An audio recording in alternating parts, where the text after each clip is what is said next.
Bonjour à vous tous et merci d'avoir accepté de participer à ce webinaire un peu particulier, vous en conviendrez, parce qu'il y a une partie qui se fera en présentiel et une autre partie qui se fera en virtuel. Alors je disais un webinaire de printemps un peu particulier parce qu'on a décidé d'aller à la rencontre des étudiants du monde des hautes écoles et des universités de la Belgique francophone. Et on a devant nous une belle fourchette. Donc il y a des représentants de Saint-Louis, de l'université de Namur, de l'université de Mons, de Solvay, de l'UCL, de Liège, j'ai déjà dit, et puis il y a les hautes écoles, la Lucia de Brouckère, et puis en virtuel, nous avons des représentants de la Haute École Libre Mosane de Liège et de la Haute École de la ville de Liège. Voilà, alors on a décidé d'aller à la rencontre des étudiants pour s'interroger sur les problèmes, les difficultés actuelles que nous vivons. On vient de sortir de cette crise sanitaire et voilà qu'on est engrangé dans une nouvelle crise, la guerre en Ukraine. Et on a vu que ça avait déjà des conséquences économiques sur notre vie quotidienne. Eh bien, c'est justement cette sortie de crise et cette nouvelle crise va appeler à des choix difficiles, à des décisions à prendre et c'est de ça ce dont va nous entretenir Stephen Van Ackeren. Alors, avant de vous laisser la parole, Stephen Van Ackeren, je vais vous présenter. Vous avez étudié le droit, l'économie, les sciences politiques à la KUL et puis après, vous avez perfectionné votre parcours universitaire en étudiant l'histoire et la philosophie.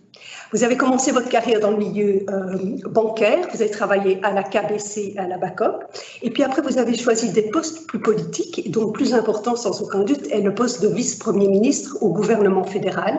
Vous aviez aussi la responsabilité des finances et du développement durable entre 2011 et 2013.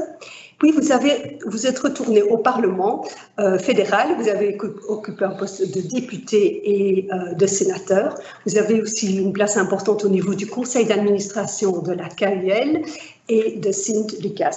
En 2019, vous avez été nommé directeur de la Banque nationale de Belgique et le 19 avril 2021, vous avez été nommé vice-gouverneur de la Banque nationale de Belgique. Voilà, pour avoir été complète. Alors, pour les étudiants qui sont nos auditeurs, vous avez la possibilité de participer au chat, donc aux questions-réponses, n'hésitez pas. Et voilà, je pense que je te laisse la parole. Steven, voilà. Merci beaucoup, merci beaucoup. Je me fais un plaisir vraiment de rencontrer les étudiants, aussi ceux qui nous suivent en virtuel. Vous allez m'excuser, ma langue maternelle n'est pas le français, donc il y aura de temps en temps un peu de confusion entre le féminin et le masculin. Mais sinon, je vais essayer quand même de clarifier les messages que la Banque nationale donne lors de la production de ce qu'on appelle le rapport annuel de la Banque nationale et qui fait un peu le status questionis, l'état des lieux de l'économie belge pour l'année écoulée, donc ici l'année 2021. Peut-être rappeler que la Banque nationale a des tâches différentes, elle s'occupe de la stabilité financière, c'est-à-dire elle essaye quand même de faire le nécessaire pour que les citoyens puissent avoir confiance dans les banques, dans les institutions d'assurance, les systèmes de paiement, c'est une tâche. Il y a bien sûr cette tâche de s'occuper, de se préoccuper de la stabilité des prix ou de la lutte contre l'inflation, pour être sûr que l'épargne ne s'évanouisse pas, ne disparaît pas comme ça, la soi-disant politique monétaire.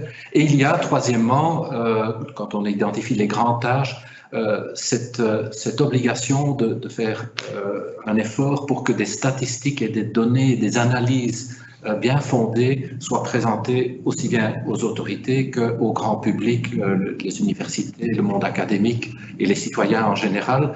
Et c'est dans ce troisième chapitre que nous essayons d'assumer notre tâche, par exemple en publiant un rapport annuel. Et donc, je vais essayer de vous présenter très rapidement l'essentiel de ce qui se trouve dans le rapport annuel 2021. Et vous voyez déjà au début, ça commence avec une image qui en dit beaucoup. C'est des rayons de soleil, mais un soleil un peu prudent, dans un ciel plutôt nuageux.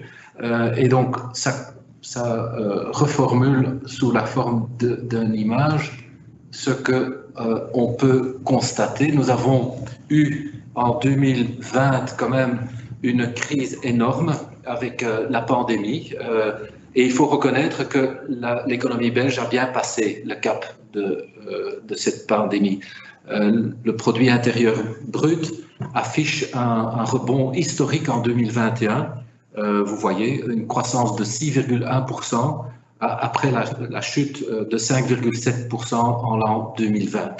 Et notez que notre rebond en Belgique a été d'un côté plus vigoureuse. Cette reprise a été plus vigoureuse que dans la zone euro.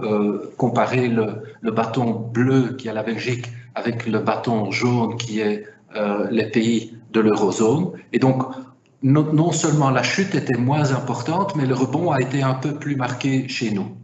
Bon, félicitations donc. Deuxième constat, quand vous comparez la ligne bleue avec ce qui se trouve en bleu ciel, hein, donc un peu plus pâle, dans ce graphe, nous avons mis ce qui s'est passé pendant la grande crise financière de 2008-2009. Qu'est-ce que vous constatez? C'est que la chute de la pandémie a été bien plus importante que ce qui se passait lors de la crise financière, mais le rebond a été plus fort. Et en fait, si vous comparez les années, vous constatez qu'aujourd'hui, on est déjà au-delà de la situation non seulement pré-pandémique, mais comparé à la crise précédente, apparemment, ce rétablissement a été plus fort. Maintenant, je ne veux pas passer ce slide sans vous alerter, et c'est peut-être un des éléments essentiels de ce que j'ai à vous expliquer, cette reprise en V, il ne faut pas oublier que ça masque un peu les inégalités. Et les mesures qui ont été prises ont souvent été prises à un niveau très général, ce qui a probablement de temps en temps aidé des familles ou des entreprises qui n'en avaient pas besoin, mais pour bien sûr ne pas relâcher ceux qui étaient les plus vulnérables. Souvent en urgence, on choisit de faire beaucoup à l'attention de tout le monde, mais on a quand même constaté que cette crise a touché certains secteurs, certaines entreprises, certains ménages avec beaucoup plus de force que d'autres. Et donc cette hétérogénéité doit vraiment rester dans votre tête quand vous comparez ce qui s'est passé. Et donc il ne faut pas dire tout simplement la Belgique a tenu bon, il faut quand même creuser un peu plus profondément pour savoir exactement ce qui s'est passé. Alors ici, le slide que moi j'aime bien, parce que bon, c'est des chiffres, ça peut vous embêter, mais ça vous donne quand même les ingrédients de ce rebond. Donc en bas, vous voyez la croissance du produit intérieur brut, chute de moins 5,7 pour ensuite retomber à une croissance de 6,1. Alors, quels sont les ingrédients? Cette fois-ci, et une fois n'est pas coutume, cette fois-ci, c'est essentiellement la demande intérieure qui a été le moteur de la reprise. Quand vous voyez la consommation, que ce soit privée, donc les familles, et la consommation privée est la composante la plus importante de la demande intérieure, il s'est redressé de plus de 6%. On voit aussi que la consommation publique, c'est-à-dire ce que l'État a dépensé, a aussi quand même largement contribué à la croissance. Et on va reparler tout de suite ce que ça a provoqué en termes de dette, mais bon, il y a eu quand même une contribution significative. Et aussi des investissements, donc un remarquable dynamisme de l'investissement des entreprises. Il y a un effet notamment, puisque nous sommes un pays avec un secteur pharmaceutique très important, il y a un effet de cela. Mais ensuite, il y a eu quand même ce qu'on a constaté, il y a eu quand même un effort très marqué des entreprises dans le numérique. Et donc, ça explique le chiffre assez élevé, taux de croissance des investissements de 9,6%. Par contre, pour un pays ouvert comme la Belgique, l'effet de l'exportation nette, c'est-à-dire les exportations moins les importations, n'a pas été très important parce que vous voyez que, en fait, les importations en valeur ont augmenté aussi assez fortement comparé au rebond dans les exportations. Et il y avait déjà un premier effet de prix plus important, mais il est clair qu'en 2022, les importations, notamment avec les prix énergétiques qui montent, vont continuer à avoir un effet diminuera un peu la contribution de l'exportation nette sur le PIB. Alors, le next slide, si je suis capable de le trouver. On avait peur au début de la crise. Beaucoup de gens avaient peur, on voyait ça dans les indicateurs de confiance, de perdre des opportunités d'emploi. Eh bien, le contraire s'est déroulé. En fait, l'évolution de l'emploi s'est montrée plutôt dynamique et en 2021, on a eu la création de presque 90 000 emplois. 90 000. Et donc, ça vaut aussi bien au niveau des salariés qu'au niveau des indépendants. Et contrairement d'ailleurs aux autres pays européens, tout au long de la crise, le nombre d'indépendants n'a cessé d'augmenter. Dans d'autres pays, on a connu une chute aussi dans le nombre d'indépendants, pas en Belgique. Et tout compte fait, aujourd'hui, en termes de marché d'emploi, on est au-delà du niveau pré-pandémique. Bien sûr, un aspect de tout cela, ça a été le fait que le chômage temporel a protégé beaucoup de gens de perte d'emploi et ça coûtait énormément d'argent, il faut le reconnaître aussi, mais ces stabilisateurs automatiques ont quand même réalisé une situation dans laquelle on ne peut pas dire que la crise a provoqué beaucoup de pertes d'emploi. Il y a quand même quelques points d'attention et encore une fois, je reviens sur cet aspect d'inégalité. Ceux qui ont été le plus touchés en perdant quand même leur emploi, parce que bon, les vérités statistiques ne disent pas tout sur... ceux qui ont le plus perdu quand même des chances d'emploi, c'est les jeunes. Pas souvent, oui, aussi parce qu'ils ont été licenciés comme premiers, puisqu'ils sont souvent première arrivée. Donc dans des entreprises, on devait licencier, c'était souvent les jeunes qui avaient des contrats temporaires qui ont été licenciés le premier. Mais deuxièmement aussi, les jeunes ont retardé souvent leur entrée sur le marché de l'emploi. Et donc, ils ont continué à étudier en se disant, c'est pas le moment d'y entrer. Et donc, on a constaté que les jeunes ont quand même particulièrement été touchés par l'effet de la pandémie. Ensuite, les peu qualifiés, ceux qui n'ont pas eu une qualification importante, ils ont quand même aussi été touchés plus fortement. Bizarrement peut-être, parce que souvent quand il y a la crise, c'est les hommes qui sont un peu plus touchés, notamment parce que dans l'industrie par exemple, la présence masculine dans le marché d'emploi est plus importante. Ici, c'était une crise qui touchait aussi beaucoup les services, le commerce. Et donc les femmes, cette fois-ci, ont été plus touchées. Entre-temps, ça s'est rétabli, mais on constate quand même que ça a été une crise qui, au niveau des genres, a aussi touché les femmes. Et on peut aussi se dire que tout le télétravail qui a été le résultat des mesures pandémiques a peut-être aussi, au sein de la famille, provoqué une discussion sur la répartition des tâches. Et malheureusement, nous, à la Banque nationale, on ne voit pas vraiment beaucoup de signes que les hommes ont compris enfin qu'il faut partager les tâches au niveau ménagère de façon complémentaire, parce qu'on a eu des études, hein, donc oui, le nombre de temps que les hommes contribuent dans les tâches ménagères a augmenté, mais on doit exprimer ça malheureusement en minutes. Et donc, ce n'est pas encore l'effet révolutionnaire qu'on aurait pu espérer. Mais donc sinon, vous voyez ici sur le graphe que même dans les secteurs les plus touchés, comme le HoReCa, les spectacles, etc., qu'entre-temps, le niveau de l'emploi s'est rétabli. Alors, je disais niveau de la demande intérieure, mais quand même pour une économie ouverte comme le nôtre, ce qui est important, c'est ce qui se passe dans le monde, parce que nos exportations sont cruciales pour pouvoir évaluer notre capacité de produire de la richesse. Et donc, vous voyez que, en fait, la reprise a été vigoureuse dans un grand nombre de pays et au niveau planétaire, avec 5,9%, avoisine un peu notre chiffre à nous. On voit que les flux commerciaux internationaux se sont rétablis assez rapidement. On voit aussi que la Chine se distingue par une croissance proche de 8%, et la Chine n'a pas connu de récession en 2020. Tous les chiffres que vous voyez là affichés, il faut toujours se dire, c'est des rebonds, mais en Chine, il n'y a pas eu des chiffres négatifs en 2020, et donc c'est quand même assez remarquable. Peut-être dire un mot sur les États-Unis avec une augmentation de leur croissance de 5,6%. Ça a été beaucoup influencé par les plans de relance d'une ampleur inédite du gouvernement Biden, ce qui a été moins le cas en Europe. Oui, il y a eu quand même aussi des injections importantes au niveau de l'Union européenne et des États membres, mais pas de la taille de ce que Biden a fait pour sauvegarder le pouvoir d'achat des ménages.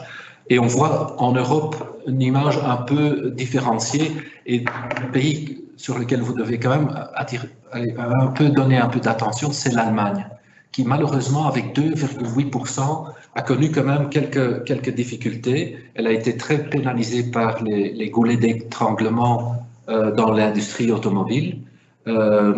Et ça influence la Belgique, parce que nous avons quand même comme partenaire commercial l'Allemagne, et si ça ne va pas bien en Allemagne, il est difficile en Belgique de faire beaucoup mieux. Ici, ça a été le cas, mais de façon structurelle, il faut que nos amis allemands reprennent un peu la capacité de croissance, sinon ce n'est pas de bon augure pour nous. Aussi, les pays du Sud ont connu un peu plus de difficultés que les pays du Nord parce qu'ils ont été un peu plus touchés par la pandémie. Alors, quand on se pose la question vers où allons-nous, il faut reconnaître que nous avons quand même encore quelques freins à la reprise.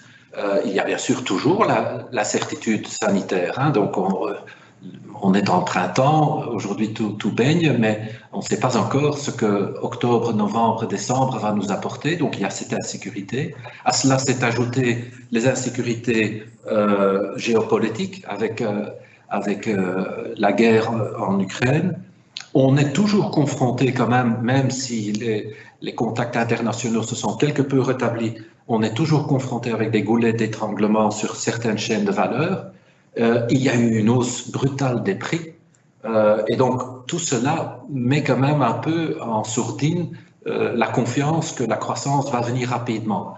Et à droite, vous voyez encore un goulet d'étranglement qui est encore plus spécifique et qui est notamment très marqué en Belgique, et c'est la pénurie de travailleurs.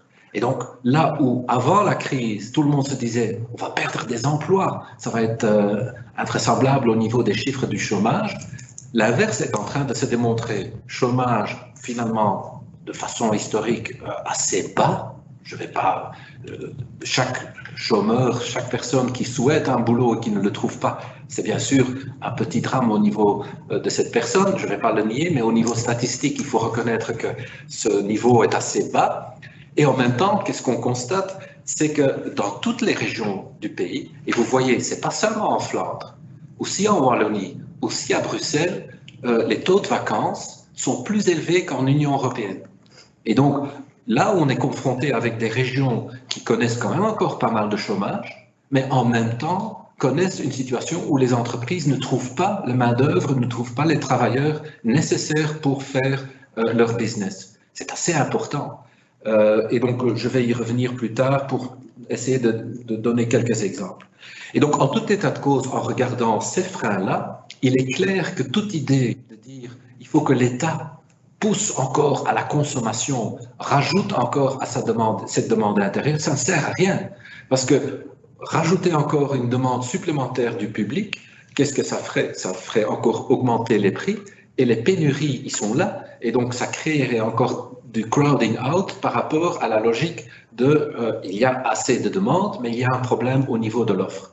Et donc il faut plutôt se pencher sur comment est-ce qu'on met des gens au boulot, comment est-ce qu'on les met dans une position d'activité, plutôt que d'imaginer qu'il faut encore jeter, entre guillemets, de l'argent public vers une demande qui, en soi, est déjà présente. Alors, on a parlé un peu de la politique dite budgétaire, il faut aussi dire un mot sur la politique monétaire. Dans une économie saine, on a une inflation de l'ordre de 2%. Ici, vous voyez sur la graphe que c'est bien plus important que ça, et notamment en Europe, cette inflation est surtout importée par les prix d'énergie. Il y a deux visions sur l'inflation mondiale. Soit on croit que tout cela est temporaire, parce que provoqué notamment par cette hausse des prix de l'énergie, soit on croit que c'est plus permanent et on dit par exemple ça va provoquer une spirale prix-salaire et donc c'est là pour rester. Pour l'instant, la conviction dominante au niveau de la Banque centrale européenne est plutôt d'insister sur un aspect plus temporaire, bien qu'il y a aussi des voix qui disent autre chose. En tout état de cause, on risque à un moment donné de se retrouver dans une situation stagflatoire, c'est-à-dire constater que d'un côté, la croissance commence à ne pas donner les résultats voulus et avoir de l'inflation, ce qui est bien sûr a situation in which the central banks don't like to be.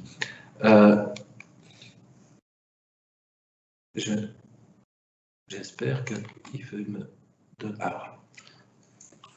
dopé par l'explosion des prix d'énergie.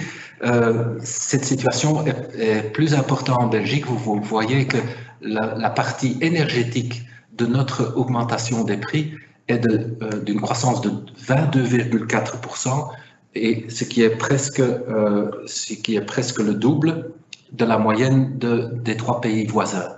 Pourquoi est-ce que nous sommes plus vulnérables aux prix énergétiques? Je pourrais l'expliquer un jour, mais je ne vais pas faire ça maintenant par manque de temps. Mais nous avons une structure où la Belgique est beaucoup plus dépendante de ce qui se passe au niveau des marchés de l'énergie que pas mal d'autres pays.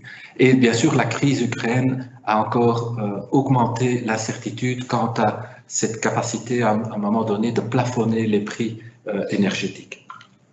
Alors, ce que cette inflation va certainement créer, c'est une situation dans laquelle nous allons être confrontés pendant au moins quelques années avec un handicap de compétitivité. Est-ce que c'est temporaire? C'est ce que nous croyons. Comment ça se fait? Nous avons une indexation automatique des salaires. Et donc chez nous, quand il y a l'inflation, les salaires sont automatiquement adaptés. Les autres pays n'ont souvent pas ce système. On est assez unique à ce niveau-là. Et alors les travailleurs doivent négocier des augmentations salariales pour leur indemniser contre l'inflation. Ça prend un peu de temps. On ne peut pas s'attendre à ce que les travailleurs allemands ou français ne souhaitent pas se voir indemnisés, mais ils vont devoir le négocier, tandis que chez nous, ils sont automatiquement protégés. Et donc pendant 1 an, peut-être 2 ans, nous allons être confrontés avec un handicap salarial, ce qui doit quand même, au niveau des salaires, nous intéresser. Deuxième élément qui peut préoccuper notamment des jeunes gens, c'est le constat que pendant que l'inflation règne, bien sûr, les prix des actifs est aussi en hausse, et notamment les prix de logement qui continuent à poursuivre leur progression commencent à avoir un niveau où pas mal de jeunes gens se disent: est-ce que je vais encore être capable d'acquérir une maison, ou est-ce que c'est un rêve qui est trop loin pour moi? Qu'est-ce qu'on constate quand on voit ces prix? C'est que les Belges ont continué à s'endetter pour pouvoir notamment acheter de l'immobilier. Vous voyez là en bleu la situation, donc au milieu du slide, vous voyez en bleu la situation des familles belges qui, pendant toute une période, pendant la décennie précédente, avaient un taux d'endettement moins élevé que la moyenne européenne et qui maintenant se retrouvent à la moyenne européenne, voire un peu au-delà. Et donc, le taux d'endettement est assez important, mais heureusement, on constate que les taux de défaut sont assez faibles. Ça, vous voyez à droite. Et finalement, donc, peu de gens ne sont pas capables de continuer à financer leurs prêts hypothécaires. Et je peux peut-être aussi dire ici, certainement devant ce public-ci, que nous constatons à la banque que la part des jeunes emprunteurs est restée inchangée, malgré le fait qu'il y a eu quand même, notamment par la Banque nationale, quelques options pour encourager la prudence dans l'octroi des prêts. Par exemple, quand des personnes souhaitent emprunter plus que la valeur de la maison, ou si une trop grande partie de leur revenu doit être consacrée au service de la dette, nous avons quand même poussé les banques à être plus prudents. Et on constate que ça n'a pas encore donné lieu à une diminution du nombre de jeunes acquéreurs. Ceci dit, je peux m'imaginer que ça peut inquiéter certains d'entre vous. Alors cette fois-ci, comparé à la crise précédente, nous avons constaté que le secteur financier, c'est-à-dire les banques essentiellement, n'ont pas fait partie du problème. En 2008-2009, c'était eux qui étaient à la base souvent de ce qui était considéré le problème.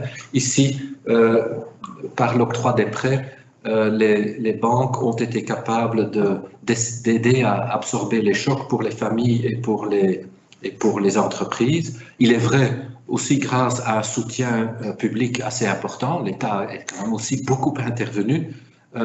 Et ça a été possible parce que pendant la période depuis 2007, nous avons eu la constitution des réserves qui a été obligée, bien sûr, ils ne l'ont pas fait de leur propre initiative, mais quand on voit les réserves de capital, le ratio des fonds propres, il est presque doublé entre la situation d'aujourd'hui et ce qui était le cas en août 2007, c'est-à-dire avant la crise financière.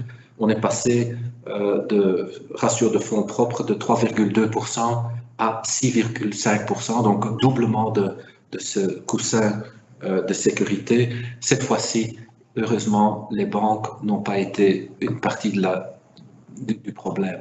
N'empêche qu'il faut continuer à rester vigilant.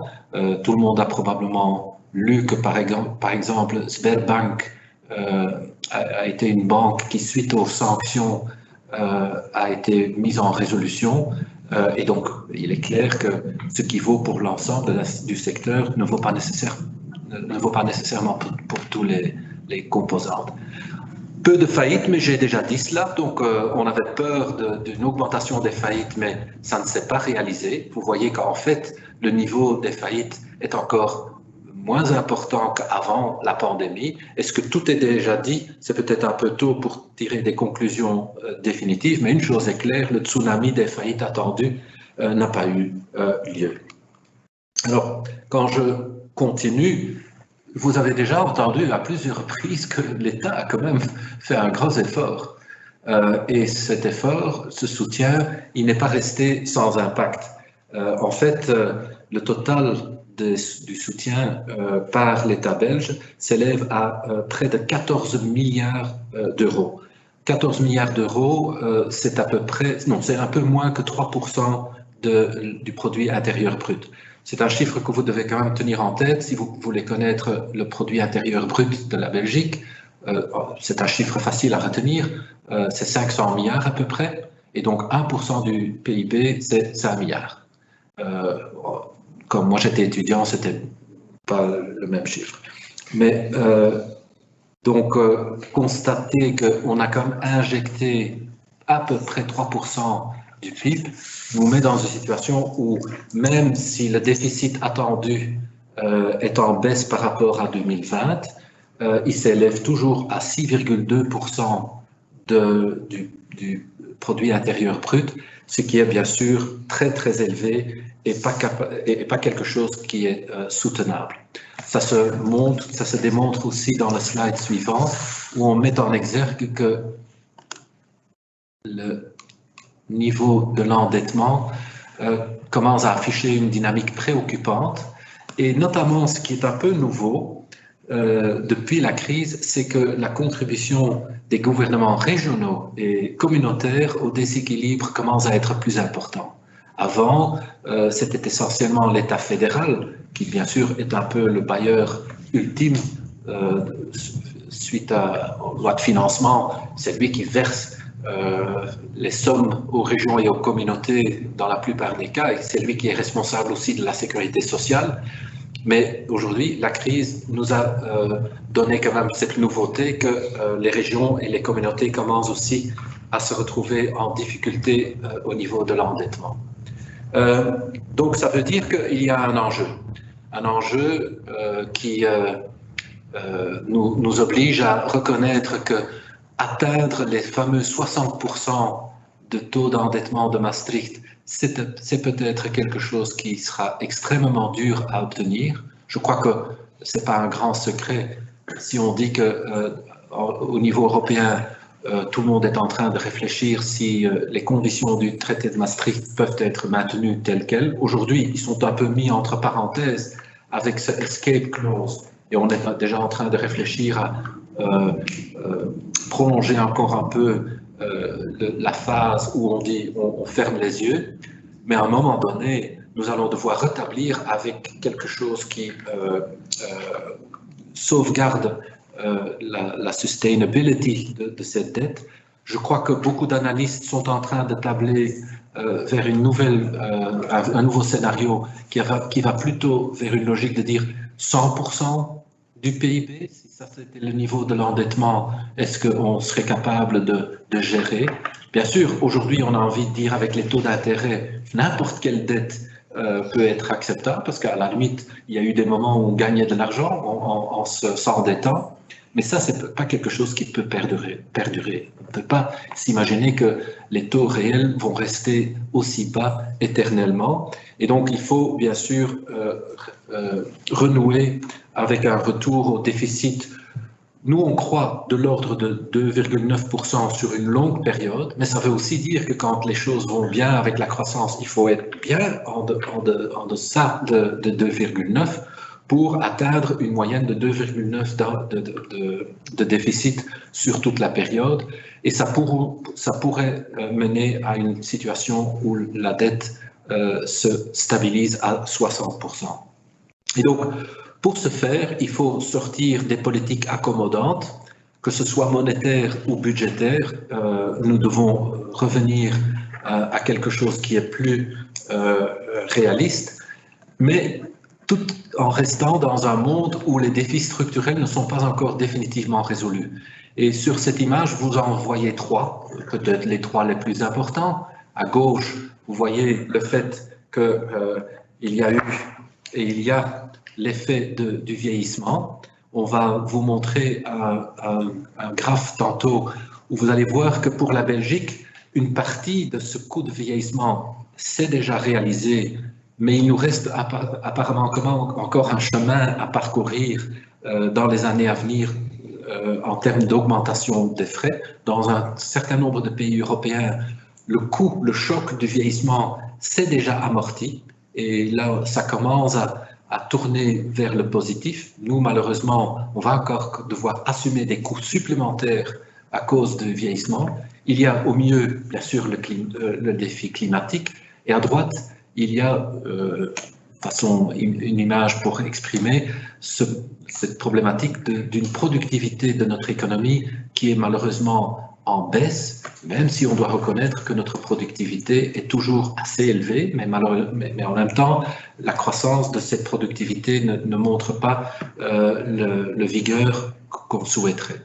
Alors bon, pour résoudre cela, et c'est un peu en tant que vice-président du Haut Conseil de l'emploi que je le dis, l'essentiel de la solution, c'est probablement être capable de pousser, entre guillemets, encourager, enthousiasmer plus de gens à travailler, à participer à cette production de richesse et de le faire, bien sûr, en maintenant un niveau de productivité qui a toujours caractérisé notre économie. Et vous voyez qu'il y a de quoi à gérer l'augmentation de l'activité, c'est-à-dire la volonté d'être sur le marché du travail. Il faut bien distinguer la situation des chômeurs qui sont demandeurs de l'emploi. Vous le voyez en rajoutant le jaune sur le petit bâton bleu.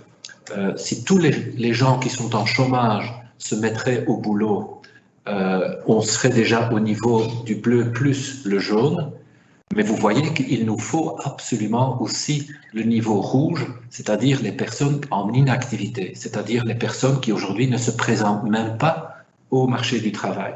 Et donc, en regardant un peu les secteurs, vous voyez que les jeunes, les 55+, et ça ne se voit pas sur le graphe, ceux qui ont une éducation un peu plus faible, sont des catégories qui doivent en particulier être encouragées à se présenter sur le marché du travail. Il reste encore un petit effet genre, mais vous voyez quand même que notamment la participation féminine, c'est quand même amélioré ces derniers temps et certainement comparé aux autres pays européens, la Belgique n'a pas trop à se plaindre. Ce qu'il y a lieu de souligner, c'est que souvent chez nous, un taux d'emploi s'organise autour d'un emploi temps plein, c'est-à-dire 5 jours de travail.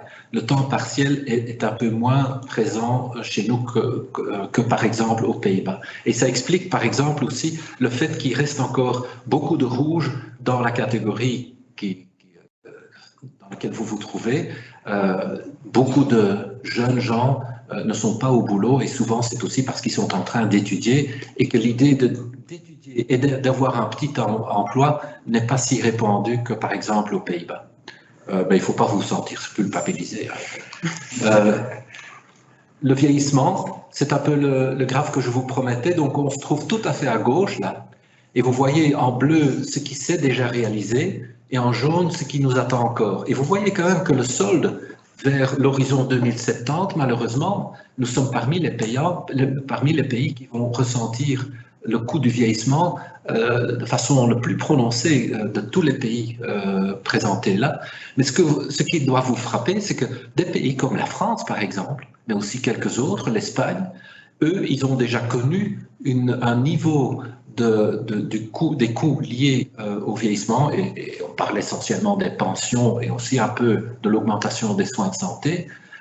Et donc, chez nous, il reste encore des augmentations qui vont venir dans un avenir proche, ce qui explique pourquoi il faut, dans la démarche budgétaire, dans la stratégie budgétaire, faire le nécessaire pour avoir les buffers pour pouvoir payer ces coûts supplémentaires. Raison supplémentaire dans notre pays pour renouer avec la discipline budgétaire. Encore une fois, la Banque nationale ne dit pas qu'il faut freiner sur tous les freins en même temps. La politique accommodante budgétaire a été le bon choix. On a été capable ainsi de garder beaucoup de gens en emploi. Le marché de l'emploi a été soutenu. Le niveau de pouvoir d'achat a été protégé. Donc, la crise a été bien gérée, mais il faut maintenant revenir à une discipline plus importante. Et voici le troisième défi. Vous voyez à gauche que nous avons un niveau de productivité de nos travailleurs qui est encore très important. Oui, les pays nordiques semblent être encore aussi efficaces, mais comparé aux pays voisins ou aux zones euro, nous avons une productivité plus importante. Mais la mauvaise nouvelle, c'est qu'elle est en baisse. Et donc, cette capacité de pouvoir attirer des investisseurs, de dire venez en Belgique parce que vous allez gagner beaucoup d'argent avec les travailleurs belges qui sont efficaces et productifs, à un moment donné, si on continue avec cette tendance-là, il y aura moins d'arguments pour être convaincant à ce niveau-là. Et ça explique aussi pourquoi il faut beaucoup investir dans la formation. Et non seulement la formation des jeunes, mais aussi dans la formation de ceux qui sont déjà en emploi. Et malheureusement, ce qu'on constate, c'est encore quelque chose qui a été le sujet d'un rapport du Haut Conseil de l'emploi. Malheureusement, le nombre de gens qui sont en activité aujourd'hui sur un job et qui suivent des formations en Belgique, eh bien, on n'est pas parmi les meilleurs. Et donc, trop de vos parents disent « oui, mais j'ai déjà ma formation, je continue dans mon boulot, j'ai pas besoin de beaucoup plus de formation ». Donc, quand vous rentrez, vous devez dire « papa, maman, vous devez suivre des cours comme moi ».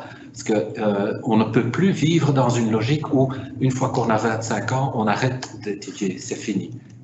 C'est quelque chose qu'il faut continuer à faire tout au long de sa vie.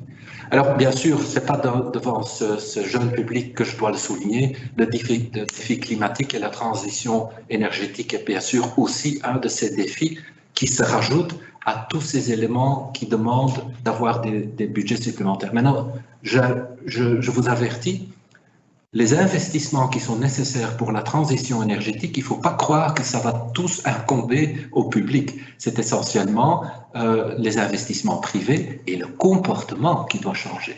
Et donc, toute attitude qui dit il faut de l'argent public pour faire la transition énergétique, ça ne dit qu'une partie de la réalité. Je vais quand même terminer en insistant sur le fait que j'ai avancé beaucoup de chiffres statistiques sur l'ensemble de la Belgique.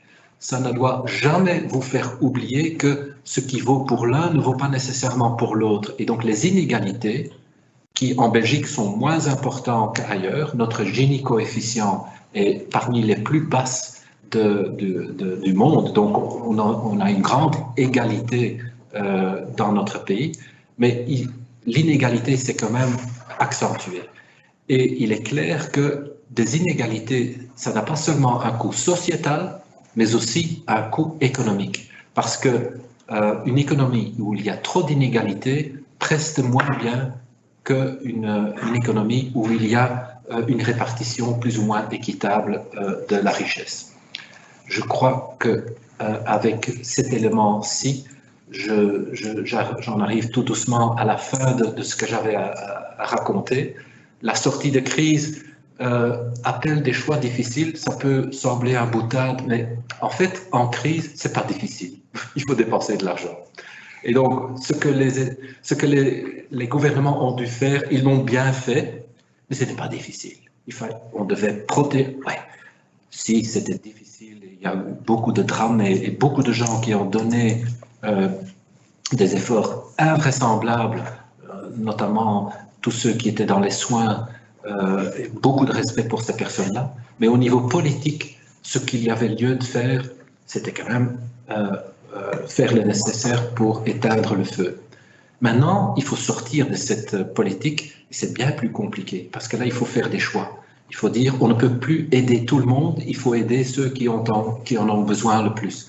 Et il faut aussi commencer à penser avenir, et malheureusement, penser avenir, ça demande de temps en temps de faire des sacrifices sur le maintenant pour assurer un demain ou un après-demain qui est plus confortable.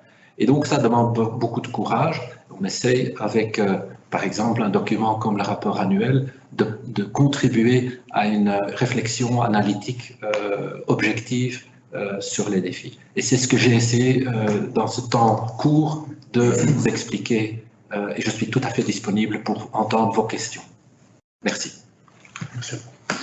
Un tout grand merci, monsieur le vice-gouverneur, pour cette présentation claire et compendieuse. Et nos étudiantes et étudiants présents ici ont quelques questions à vous poser. Je donne la parole directement à Joy, qui posera sa première question. Du coup, pour ma question, c'est quelles sont les conséquences de la guerre en Ukraine pour la zone euro et pour l'inflation?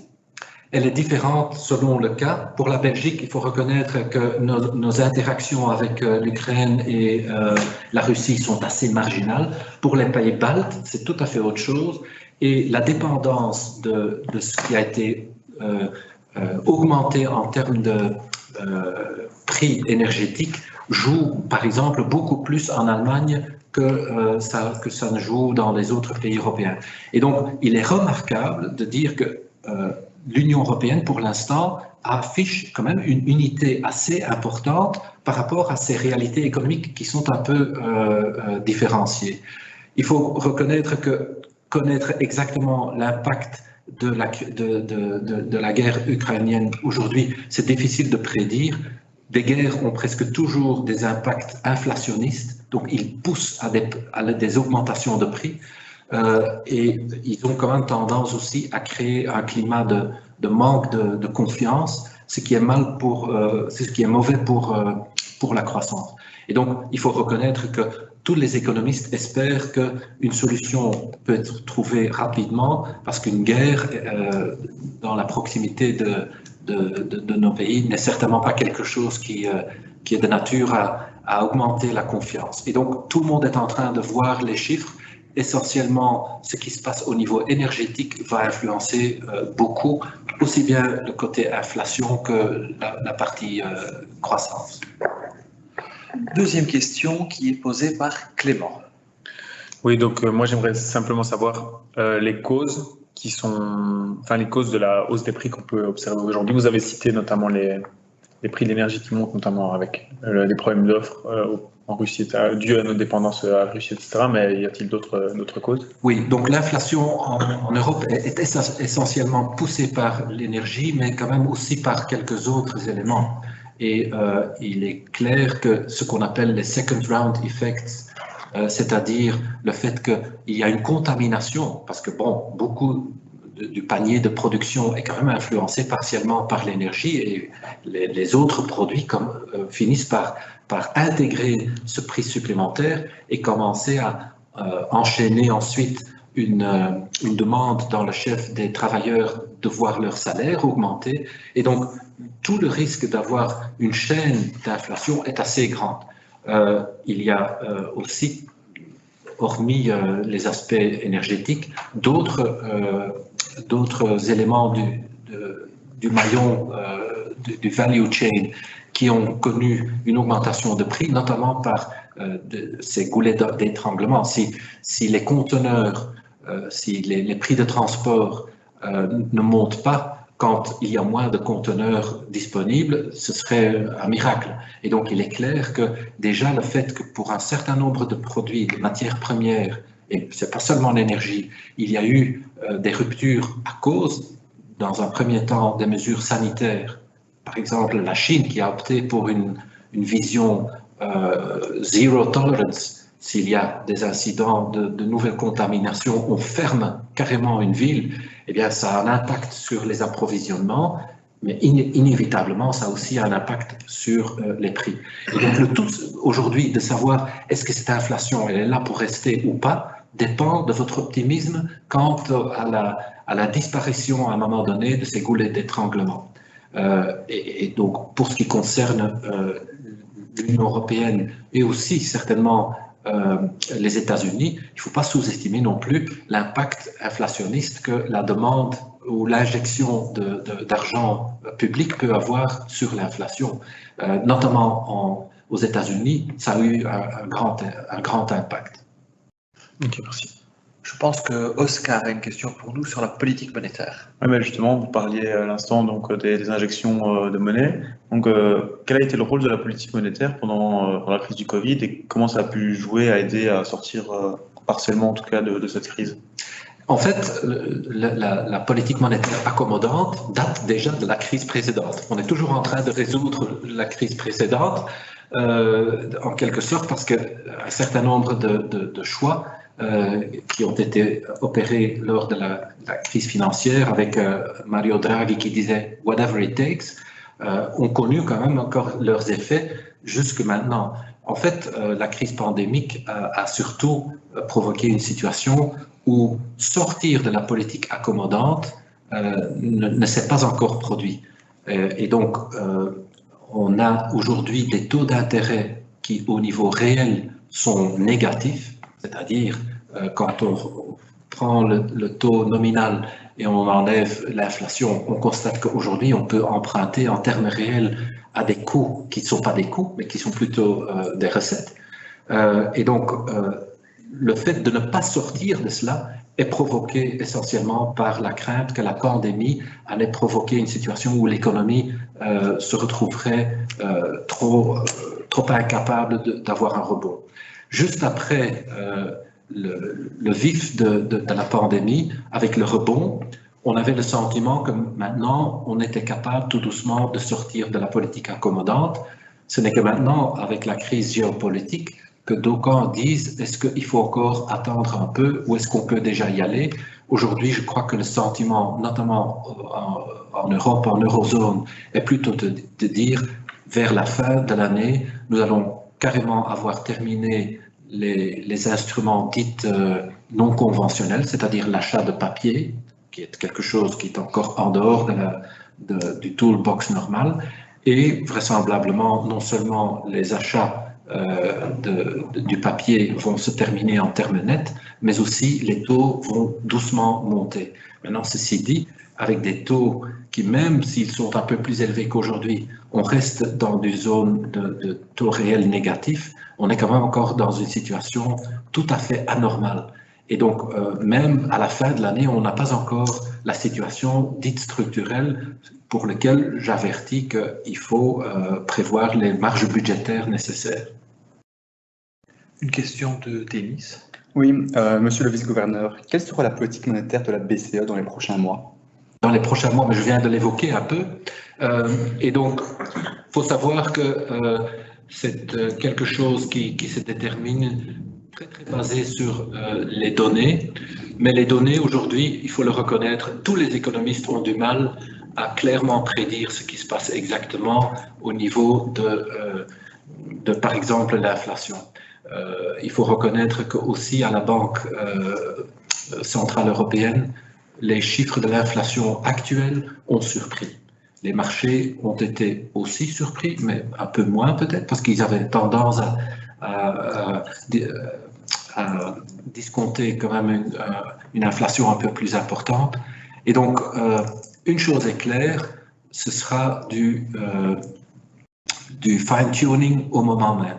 Et donc, vraiment prédire ce qui se passera dans 4 mois, dans 5 mois, c'est quelque chose que personne aujourd'hui ferait. Et il y a bien sûr ce dilemme entre éviter de freiner la politique accommodante trop rapidement et tuer les possibilités d'une croissance, parce que si les taux deviennent trop pénalisants à un moment donné, on risque à un moment donné d'avoir un effet sur la consommation et sur les investissements et tuer les chances de l'économie. Mais si on reste trop longtemps dans une politique accommodante, on risque d'avoir une flambée d'inflation qui ne s'arrête pas. Et donc, ce qu'on a vécu dans le cycle précédent.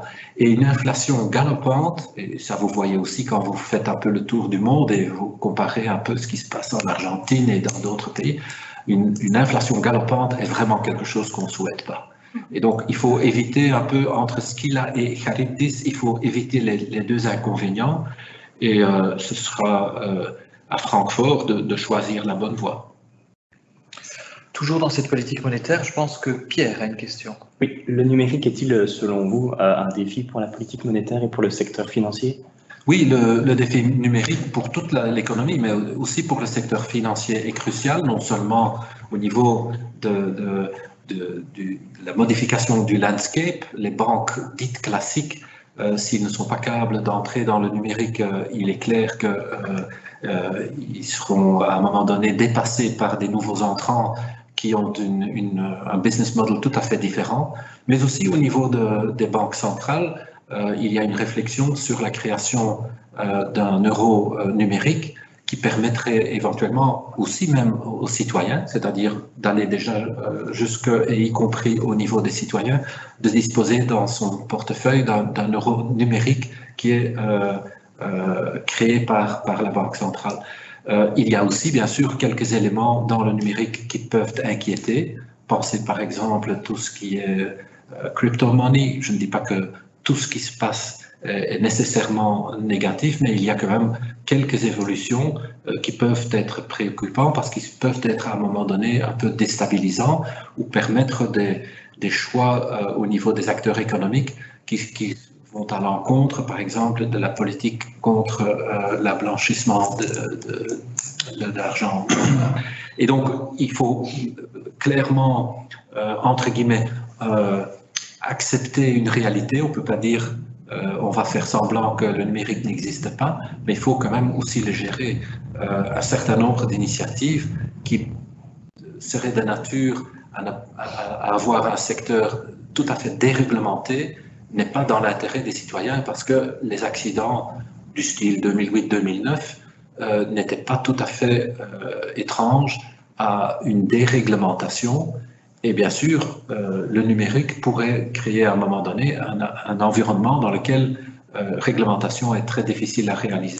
Raison supplémentaire pour les banques centraux de dire nous devons être présents dans cet environnement et permettre d'éventuellement offrir une alternative tout à fait fiable à ceux qui veulent disposer de cet avantage d'un monnaie numérique.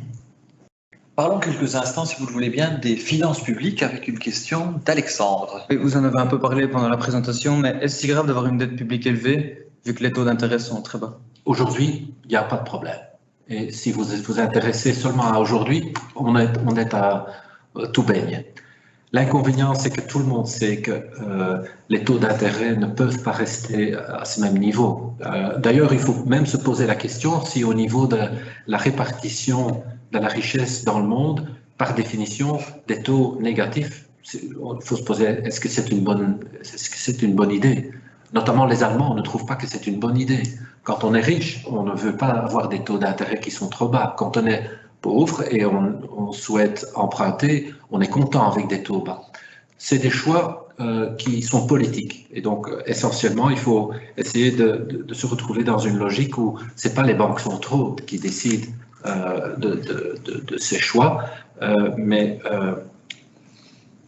en termes historiques, ce que nous vivons aujourd'hui ne peut pas rester. Et donc, dans la mesure où ça ne peut pas rester, il est clair qu'un pays comme la Belgique, qui a une situation moins avantageuse que d'autres pays, comparé par exemple aux Pays-Bas ou en Allemagne, qui a une dette bien moins importante que nous devons nous préparer à la situation où, par exemple, si la politique monétaire de Francfort n'est plus si accommodante, qu'on ne doive pas, à l'occasion d'une prochaine crise, se retrouver sans ammunition. Donc, si on peut nous garantir un monde dans lequel il n'y aura plus de crise, on peut se dire, la dette, eh bien, elle est là, elle peut rester, elle ne changera peut-être pas grand-chose, mais malheureusement, ce n'est pas la vérité. On a droit à une crise une fois chaque 10 ans, et cette fois-ci, on a eu droit à 2 crises en quelques années. Et donc, non, celui qui est prévoyant, il sait qu'il doit retomber dans des endettements moins importants. Nous avons une question de Manon. Alors oui, moi la question c'est quelle cible faut-il viser pour le déficit public et la dette publique? Je crois que tout le monde sait que ce que Maastricht disait, un endettement de 60% du PIB et un déficit de 3%, que ce règle qui est toujours là et qu'il faut continuer à respecter, mais qui a été mise entre parenthèses par le fameux escape clause, et au niveau européen, on continue à réfléchir sur éventuellement prolonger encore un peu le escape clause. Et pour tout vous dire, en fait, même encore avant les crises, au début de Maastricht, pas très longtemps après l'approbation de Maastricht, des pays importants en Europe comme la France et l'Allemagne n'ont pas respecté le traité de Maastricht et la sanction a été nihil. Et donc, devant cette réalité-là, je crois que tout le monde autour de la table européenne se dit il vaut mieux, si on veut vraiment avoir une logique intégrée au niveau de l'économie européenne, il vaut mieux probablement avoir une règle un peu moins exigeant peut-être, mais qui est respectée, plutôt qu'une règle très exigeante qui n'est pas respectée. Et donc, vous l'avez vu sur le slide, nous avons pour l'instant tablé sur un exercice, qui est un exercice intellectuel, et qui dit, si on voudrait stabiliser à 100% du PIB, quels efforts seraient nécessaires pour la Belgique? Et on arrive à un effort d'avoir un endettement, un déficit de 2,9%, et c'est peut-être pas déraisonnable. Ça demande des efforts, hein, donc il faut certainement pas retenir le 2,9 comme une sorte de maximum, parce que la Belgique, malheureusement, chaque fois, quand on se fixe un objectif, elle dépasse un petit peu, et donc il faut être un peu plus ambitieux pour avoir au moins la certitude que sur toute la période, on peut respecter les 2,9%. Et donc, ça demande quand même des efforts, mais qui, comme j'ai dit à la fin de la présentation, pour la Banque nationale, pour l'instant, ne demande pas de freiner sur tous les freins maintenant. Il y a quand même encore cette incertitude géopolitique, et donc il faut graduellement atteindre ce niveau sans précipitation. Nous avons encore une question d'Amine. Bonjour Monsieur le Gouverneur, avec mes très chers confrères, nous avons soulevé la question qui est quel est le rôle des politiques budgétaires et monétaires pour aider à relever le défi climatique? C'est une belle question qui intéresse beaucoup de monde. Et je vais commencer en disant comment aussi à la Banque nationale on trouve important que la société se prépare à ce défi climatique. Mais trop souvent, on dit c'est à la banque centrale de résoudre. Par exemple, en disant vous ne pouvez plus acheter du papier commercial d'une telle entreprise. Et si vous faites ça, vous allez pousser les changements climatiques. Et donc, on souhaite, d'aucuns souhaitent pousser la banque centrale, que ce soit en Belgique, que ce soit au niveau européen, vers un rôle plus instrumental. Tout en disant comment c'est important que la société se prépare aux enjeux climatiques, nous croyons sincèrement que confondre les tâches est très très dangereux. Les banques centrales doivent s'occuper des choix qui permettent une stabilité des prix. C'est une lourde tâche et ça a beaucoup à faire avec le bien-être des gens et c'est quelque chose qu'il ne faut pas confondre avec d'autres tâches. Parler de changement de comportement au niveau énergétique, au niveau de transport, au niveau de choix de consommation et d'investissement, c'est des choix sociétals qui sont bien plus politiques. Et ce qui est politique doit être fait par des gens qui sont redevables aux citoyens par le biais d'élections. Les banques centrales ne sont pas élues. Et donc, quand nous disons oui, il y a un rôle à jouer dans les banques, pour les banques centrales, notamment par exemple en ayant une attention particulière sur les risques du défi climatique sur la santé des institutions financières, voir s'ils sont bien préparés. Par exemple, si une banque a une large portefeuille de prêts hypothécaires avec toutes des maisons qui sont mal isolées, nous on doit dire, écoutez, vous êtes en train de courir un risque, vous devez vous préparer et ça se transforme en prix hypothécaires ou en taux d'intérêt pour des prêts hypothécaires peut-être plus élevés pour des constructions ou des maisons d'une autre qualité que celles voulues. Ça c'est normal, ça c'est dans notre tâche parce que ça aide à créer une logique de prix qui correspond à la réalité climatologique. Par contre, dire que c'est l'obligation de la Banque centrale de réaliser en fait le changement climatique, là on dit passe. C'est pas à nous. Il faut vraiment un peu de courage politique, il faut des hommes et des femmes politiques qui expliquent aux gens les choix qui doivent être opérés pour plutôt privilégier un comportement par rapport à un autre. Ils doivent accepter la sanction de l'électorat et, espérons-le, changer la société dans un sens. Et donc, je crois que notre rôle, on ne peut pas le sous-estimer, mais il faut surtout ne pas le surestimer non plus. Mais il est clair que nous participons aussi à ce grand enjeu, notamment au niveau de notre tâche prudentielle. Merci. Merci pour vos réponses. Alors, on a aussi des internautes qui nous regardent et on a quelques questions. Les questions les plus récurrentes qu'on a, c'est quelle est l'ampleur des relations commerciales à l'heure actuelle que la Belgique a avec l'Ukraine et la Russie? Mais je l'ai déjà dit, je crois 2 fois.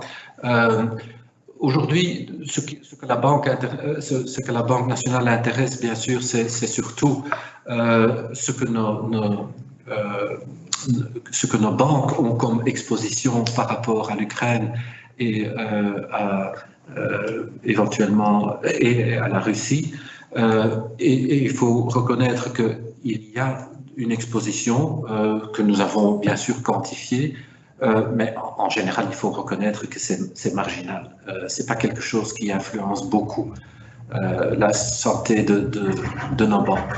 Par rapport aux impacts indirects, c'est bien plus important parce que tout ce que je viens de vous expliquer, notamment au niveau de l'impact de la crise énergétique, des prix énergie, est bien sûr partiellement le résultat de cette situation géopolitique. Et donc là, j'ai un peu envie de dire, c'est un peu ce que je viens d'expliquer depuis une demi-heure ou dans l'heure qui s'est écoulée. Mais donc, en termes d'impact, elle est assez marginale au niveau des flux commerciaux. Très bien. Eh bien voilà, merci beaucoup pour cet exposé super intéressant et merci d'avoir participé à ce webinaire. Vous allez recevoir un mail ainsi que tous les participants en distanciel, un mail reprenant un lien avec l'enregistrement de ce webinaire, également un lien avec notre chaîne YouTube où vous pourrez écouter donc et voir notre webinaire, et puis un lien aussi avec Spotify. D'autre part, je vous fixe rendez-vous le 24 avril prochain où nous organisons un prochain webinaire aussi lié à l'actualité dont le thème sera la diversité, un levier de performance pour l'entreprise de demain. Je crois que c'est un sujet aussi intéressant. En tout cas, encore merci. Vous allez aussi recevoir un sondage. Donc, si vous pouviez y répondre, parce qu'on trouve très important de connaître un peu votre réaction, et on vous demande aussi si vous avez d'autres idées pour de prochains sujets de webinaire. Merci à tous et merci encore Steven Van Ackeren pour ce Merci à vous. exposé. Merci beaucoup. Merci.